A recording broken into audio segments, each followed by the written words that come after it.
Hello aspirants, welcome to the channel Your UPSC Notes. This is the second part of the topic migration. In the part I have already covered the meaning, types of migration, spatial variation and causes of migration, that is push and pull factor. In this factor we will see in this part we will see the consequences of migration. But before the consequences of migration, let us see the pattern of migration.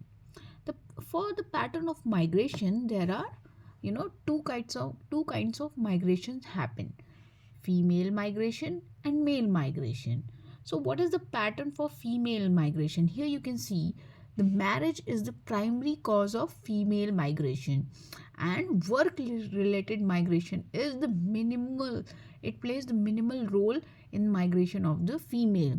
You have to please note that you have to update the data according to the latest economic survey when it comes, as and when it comes uh, in the year whenever you appear for the exam. तो ये आप इसमें थोड़ी बहुत percentage जो changes होगी वो आप उसको अपडेट कर दे, otherwise everything will remain same. So the female migration क्या है? The major migration happens due to marriage.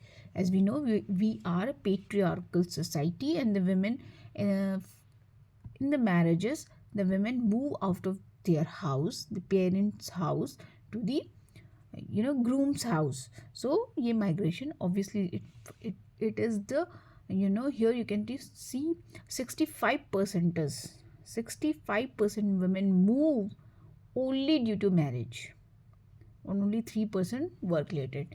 And the male migration, it happens, the male migration, the percentage is only 2%. 2% male move due to marriage, and mostly employment and work related movement happens or migration happens. Now let us see the consequences of migration. देखिए हमने देखा था अपने previous videos में कि push और पुल factors क्या थे, कि कौन सी चीज़ें हैं जो लोगों को माइग्रेट करने के लिए पुश करती हैं और कौन सी चीज़ें हैं जो लोगों को माइग्रेट करने के लिए पुल करती हैं. अब जो भी वजह से लोग माइग्रेट कर रहे हैं, उसका एक कंसिक्वेंसेस होगा. माइग्रेट तो आपने कर लिया, वेदर यू वर पुश्ड और यू वर पुल्ड, बट उसका कंसिक्वेंसेस क्या होता है. So here we can see I have divided your consequences. आपको भी एग्जाम्स में ऐसे ही आंसर राइटिंग करनी है. इकोनॉमिक कॉन्सिक्वेंसेस क्या होंगे, डेमोग्राफिक कॉन्सिक्वेंसेस क्या होंगे, सोशल कॉन्सिक्वेंसेस क्या होंगे माइग्रेशन के, और एनवायरमेंटल कॉन्सिक्वेंसेस क्या होंगे, और there are other consequences as well that you can write in others, और miscellaneous consequences, whatever name you want to give. तो माइग्रेशन वो कहने को होता है कि यू माइग्रेटेड फॉर वर्क, काम के लिए आप यहाँ से वहाँ गए, but it has, we don't, everything is not taken into factor. It's a very, migration is a very complex process. बहुत सारे consequences होते हैं which directly or indirectly, sometimes we are not even able to understand in the how the migration impacts you and the place or the people where you migrate. So let us see what are the economic consequences of the migration. So the economic consequences of the migration are remittance to source region. Obviously जहाँ से आप आए हैं, आए किस लिए हैं, क्योंकि वहाँ पे चीज़ें नहीं थी, पुश फैक्टर था, या जहाँ आप आए हैं वहाँ की चीज़ों ने आपको पुल किया, तो आप अपनी फैमिली पीछे छोड़ के आए हैं. आप वहाँ पे आपका एक पूरा you will have a family, you will have house, you will have to run that house. वहाँ का आपको इकोनॉमिक्स देखना है, अर्थ देखना है, उनकी सर्वाइवल देखनी है, तो आप रेमिटेंस तो करेंगे, जो आप कमाएंगे पैसे तो भेजेंगे, घर में परिवार चलाना है. तो इकोनॉमिक कंसिक्वेंसेस क्या हुआ, आप यहाँ जहाँ पे माइग्रेट हुए वहाँ से you are earning and sending money to the, तो वहाँ पे एक सोर्स रीजन पे पैसा आ रहा है. फिर age and skill selective migration has adverse impact in origin area. what does it mean? It simply means कि जैसे यंग लोग, स्किल्स लोग skilled and young, mostly migrate कौन करता है? जिनके पास स्किल्स होती है। ये लेबर क्लास भी, अनस्किल्ड क्लास भी माइग्रेट करता है, बट यहाँ पे वो बोल रहे हैं कि लेबर क्लास के माइग्रेट करने से शायद इतना इम्पैक्ट नहीं होगा, बट अगर आपके पास कोई स्किल्ड है, whether you are even you can be a farmer, very skilled farmer और वेरी आर्टिसन, तो अगर आप स्किल्ड हैं और आपकी एज अप्रोप्रिएट है, लाइक यंग एज है, और आप माइग्रेट कर गए, तो जहाँ से जो जगह आप छोड़ कर आए हैं वहाँ के लिए एक एडवर्स इम्पैक्ट हो सकता है। कैसे हो सकता है?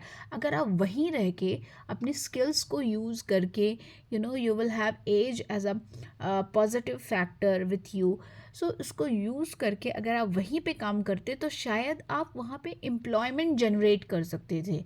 ऑल राइट, आप अगर आप एम्प्लॉयमेंट जनरेट करते तो वो और भी लोगों को वहाँ पे रोज़गार देता, वो एरिया एज सच डेवलप होता, उसके अराउंड कई इकोसिस्टम इकोसिस्टम डेवलप होते, इकोनॉमिक इकोसिस्टम डेवलप होता। तो इसलिए जब कोई स्किल्ड पर्सन जो अप्रोप्रिएट एज में, यंग एज में माइग्रेट करता है, तो जो अर्निंग एज होती है, तो जहाँ से वो जो ओरिजिन एरिया होता है, जहाँ वो जिसको वो छोड़ के आता है, उसको उसके उस एरिया में बहुत नेगेटिव इम्पैक्ट पड़ता है।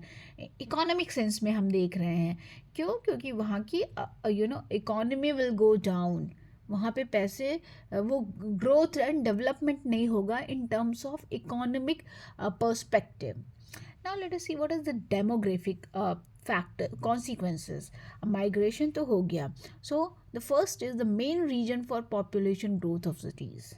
अब जो cities में population इतनी ज़्यादा क्या है, क्यों है? यहाँ पे reproduction is not very high. All right, reproduction is low, but जो फिर भी इतना पॉपुलेशन सिटीज़ में दिखती है, मतलब भीड़ के भीड़, मेट्रो में जाओ, आप ट्रेन में जाओ, लोकल में जाओ, रोड पे निकल जाओ, किसी भी मार्केट में निकल जाओ आप सिटीज़ में, यू विल हैव क्राउड, आपको पैर रखने की जगह नहीं होती। क्यों? क्योंकि बिकॉज ऑफ माइग्रेशन, वहाँ के खुद के लोग इतना रिप्रोड्यूस नहीं कर रहे हैं, but people have come outside and they are working there और सेटल देयर। तो माइग्रेशन की वजह से सिटीज़ जो हैं उनकी पॉपुलेशन ग्रोथ का मेन कारण जो है माइग्रेशन ही है। Then imbalances in age and sex composition in origin and destination states. Yes, this is also very much true. ये इसका मतलब क्या होता है, मैं समझा देती हूँ आपको। इसका मतलब ये होता है कि जिस जगह से छोड़ के आए हो वो जगह और जहाँ आप जा रहे हो, उन दोनों जगह पे एज और जेंडर का कॉम्पोजिशन में इम्बैलेंस हो जाता है। मोस्टली क्या होता है कि जो गाँवों से होते हैं ना, गाँव या जो डेवलप्ड एरिया नहीं है, अंडर डेवलप्ड है, पिछड़े हुए इलाके हैं, वहाँ से जनरली कौन माइग्रेट करता है? Mostly male migration happens.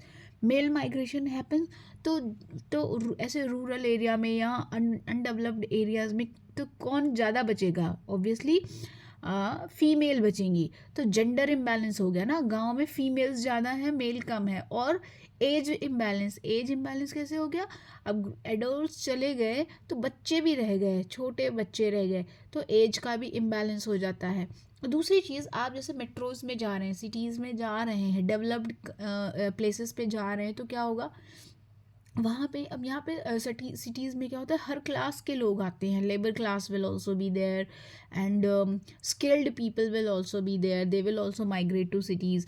तो वहाँ पे क्या, वहाँ पे again gender related, sex related, age related imbalances कैसे हो जाते हैं सिटीज़ में? कैसे हो जाते हैं? मेल पॉपुलेशन ज़्यादा हो जाती है and the female population will be less, because हमने पहले ही देखा है पैटर्न में कि फ़ीमेल माइग्रेशन कम होती है, जनरली वर्क रिलेटेड नहीं होती है, मैरिज रिलेटेड होती है। तो दोनों ही एरिया पे, डेस्टिनेशन एरिया पे और ओरिजिन ऑफ माइग्रेशन, दोनों ही प्लेसेस पे gender imbalances and age imbalances हो जाते हैं।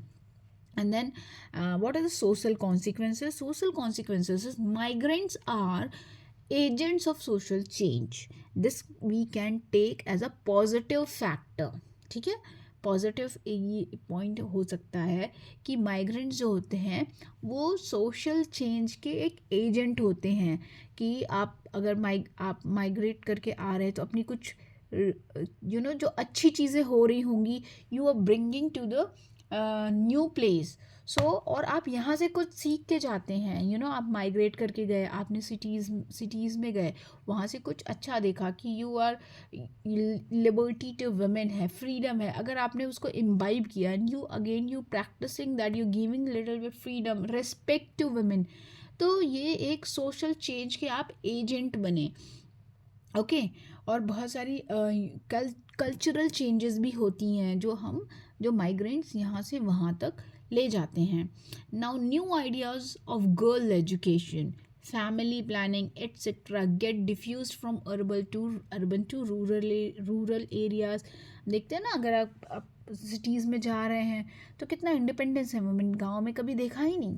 What they in the cities the women choose to wear whatever they want to wear, they can wear, they can work, they can go to offices and work, they choose their own timing to go out, they fight for their rights, जो कि गांव में अनसुना सा है।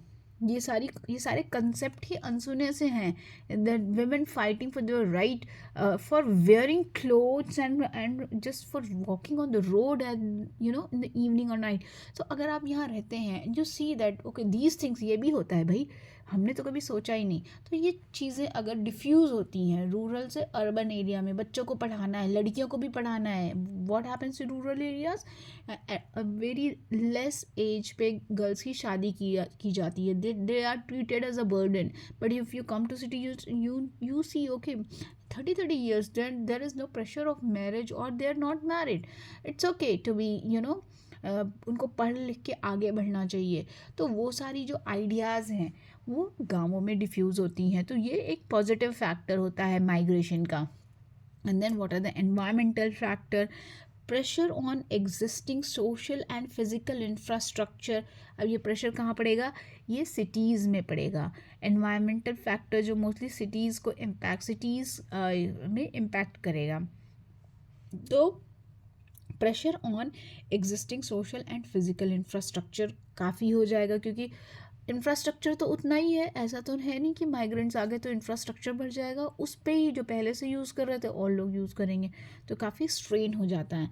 And then फिर what happens, it leads to slum formation, specially जब labour class लोग आते हैं, ऐसे लोग आते हैं काम की तलाश में, who are financially very deprived, they don't have skills, तो वो स्लम एरिया में रहते हैं, फिर स्लम डेवलप्ड होने लगती हैं सिटीज़ में या cities around the cities. And then pollution बढ़ जाता है, that is very true. And then water scarcity and sewage management becomes a difficult task. तो ये सारे तो environmental factor. And then there are other consequences of the migration that we see, that status of women in rural areas, जो गाँव में औरतें रह जाती हैं उनका स्टेटस क्या रह जाता है, अब वो अकेले रह गई, अबला नारी की तरह, they are being treated like that, they don't have much respect, and then they have double burden, उनको घर भी मतलब चलाना है और उनको they have responsibility of upbringing their children all alone, और उनके पास जो आसपास की सामाजिक प्रेशर होता है वो अलग होता है।